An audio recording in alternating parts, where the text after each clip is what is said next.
Nous voici arrivés à la dernière méthode, qui est la méthode active. Tout comme la méthode démonstrative, elle est tournée vers l'action. Donc, elle est basée sur le principe de la découverte, c'est-à-dire qu'à partir d'une situation problème proposée par le formateur, le stagiaire va aller faire des recherches pour répondre à ce problème. Et ainsi, il va construire lui-même ses connaissances, il va les développer et donc il va acquérir des compétences au fur et à mesure. Donc, le rôle du formateur dans ce cas-là est plutôt un rôle où le formateur va rester en retrait, c'est-à-dire qu'il va donner des consignes claires, précises, il va s'assurer de la bonne compréhension de ces consignes auprès des apprenants et ensuite il va les laisser en autonomie et il viendra en support à la demande de l'apprenant ou également en accompagnement pour proposer son aide si besoin. Donc c'est le principe de la méthode active. Le formateur, comme vous l'avez vu, est en retrait. Donc, on va dire que cette méthode est essentiellement centrée sur l'apprenant, voire même complètement centrée sur l'apprenant. Donc, d'une manière générale, cette méthode va répondre aux critères suivants. Donc, il va y avoir une confrontation de points de vue à l'intérieur même du groupe, si le travail se fait en groupe, ce qui est souvent le cas dans les méthodes actives. Les recherches se font à plusieurs. Les apprenants vont faire référence à leurs expériences, à leurs représentations et c'est une activité qui sera réalisée de manière autonome en dehors de la présence du formateur. Donc le principe de cette méthode, comme je vous l'ai dit au départ, c'est la découverte. Néanmoins, elle comporte également des points de vigilance pour pouvoir être utilisée correctement et au service des apprenants. Cette méthode présente, on va dire, 3 pièges qu'il faudra éviter, mais qui peuvent se présenter. C'est-à-dire que les consignes, par exemple, ont pu ne pas être comprises, ont pu ne pas être claires, et du coup, le travail fourni par les apprenants va être hors sujet, ce qui sera une source de frustration pour les apprenants. Donc d'où la nécessité, en tout cas c'est ce que je vous préconise, d'accompagner les groupes que vous laissez en autonomie. Et même si vous êtes sur des petits groupes où chaque apprenant va travailler individuellement à la recherche donc, des connaissances, eh bien voilà, vous inquiétez de savoir si c'est OK, etc. C'est une bonne posture.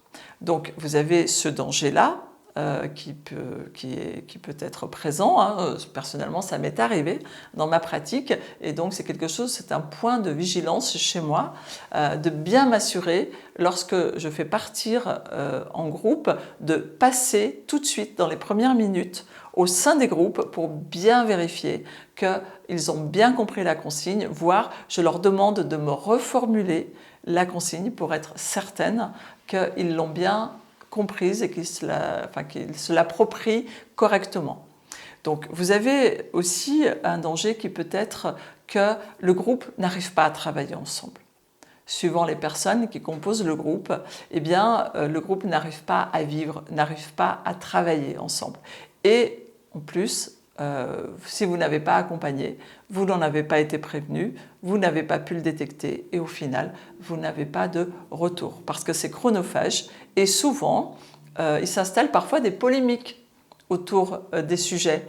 Vous en avez un qui dit « Ah ben non, mais moi je préfère qu'on cherche comme ça. Mais non, mais tu as mal compris, c'est plutôt comme ça. » Et ainsi de suite. Et le temps s'écoule et au final, vous n'avez pas de production. Ça, c'est un danger de la méthode active. Et puis, vous avez aussi...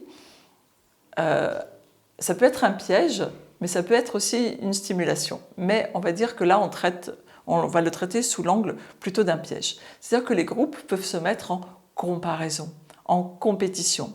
Surtout lorsque, au bout d'un temps en autonomie de recherche, de découverte, vous leur demandez de vous restituer le fruit de leur recherche.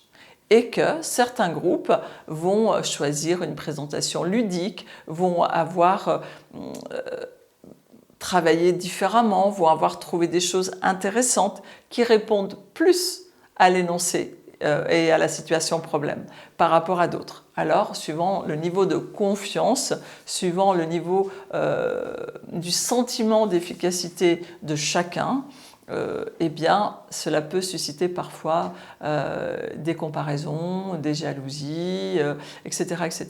Donc, ce sera votre rôle de formateur de détecter peut-être ces toutes petites tensions et de faire en sorte que, quelles que soient les réponses, eh bien, tout soit accueilli dans la bienveillance et que vous puissiez donc être dans la valorisation du travail réalisé, même si la réponse n'est pas, entre guillemets, juste.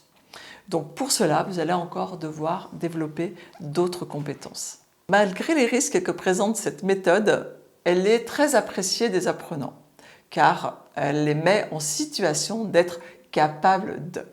Donc pour réussir, vous devez donc poser un cadre bien défini pour que le résultat soit atteint. Vous devez fixer des règles connues de tous, c'est-à-dire le temps donné, les outils à utiliser, etc. Parce que si vous ne faites pas ça, eh bien, il y a certaines personnes, par exemple, qui vont vous dire « Ah oui, mais si vous nous aviez dit que nous aurions atteint le même résultat que la personne à qui vous l'avez dit a réussi. » Par exemple, je vais vous donner une situation que j'ai vécue. Lorsque nous sommes, par exemple, en distanciel, nous utilisons une plateforme, d'accord ? Et cette plateforme nous permet, par exemple, de faire des sous-groupes, des sessions. Et quand je vais dans une salle virtuelle avec une personne, je donne une consigne qui va aider le groupe à aller vers le résultat. Si jamais j'oublie de donner cette même clé aux autres groupes, eh bien je vais créer un écart, je vais créer une différence. Donc, il faut bien avoir en tête que si vous avez donné une consigne qui facilite l'atteinte du résultat à un groupe, il faut vite faire le tour de tous vos groupes sur la plateforme pour pouvoir donner cette information à chacun d'entre eux, de manière à ce qu'ils aient bien toutes les règles, les mêmes, qu'elles soient connues de tous et que tout le monde puisse avoir les mêmes chances d'atteindre le résultat, en tout cas les mêmes atouts. Ensuite, vous devrez aussi faire attention au partage du travail au sein du groupe. Veillez à ce que, par exemple, il n'y ait pas une personne qui reste en retrait. Vous devez ne pas tendre de pièges, c'est-à-dire que vos consignes doivent être claires, précises. Vous ne devez pas piéger l'apprenant, même sur un ton d'humour. Voilà, il faut que ce soit, l'essentiel dans la méthode active, c'est d'arriver à un résultat le plus près possible, de ne pas donc créer un hors-sujet. Attention à ne pas donner non plus une situation problème trop facile.